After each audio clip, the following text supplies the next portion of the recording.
Oval. For newer fintech cards usually depends less on a traditional credit score cutoff, and more on how the system evaluates your income signals, banking activity, and overall financial behavior inside their app ecosystem.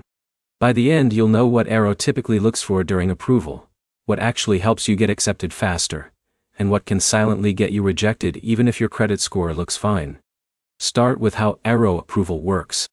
Arro is not a traditional credit card issuer that only checks a single credit score number and makes a yes or no decision instantly. Instead, approval is usually based on a mix of factors.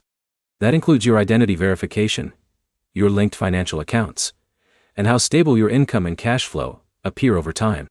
This matters because it changes the strategy.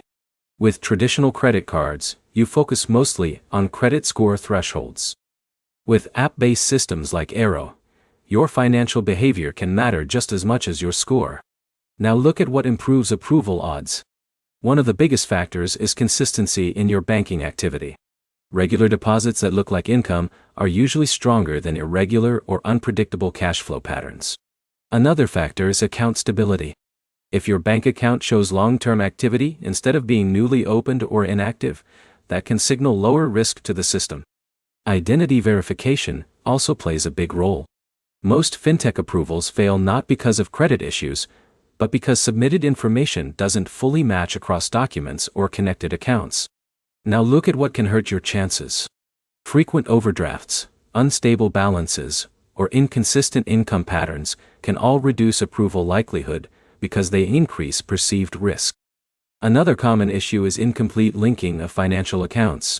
If the system cannot fully read your banking activity, it has less data to base an approval decision on, which can lead to rejection or limited access. Here's the key difference people miss. Approval is not just about being good or bad credit-wise. It's about how complete and stable your financial profile looks to the system at the time you apply. So, how do you improve your chances before applying? Make sure your primary bank account shows consistent deposits. Keep your account information fully updated and accurately linked. Avoid applying when your financial activity looks unusually low or unstable.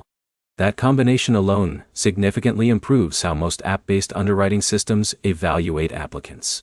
Quick recap. Arro approval depends on financial behavior, account stability, and verification accuracy, more than just a single credit score. Consistent income patterns and clean account linking matter most. Next step is simple. Before applying, review your bank activity for the last few months and make sure it reflects stable deposits and accurate personal information across all linked accounts. Like and subscribe for more clear breakdowns of credit apps and approval systems without the confusion.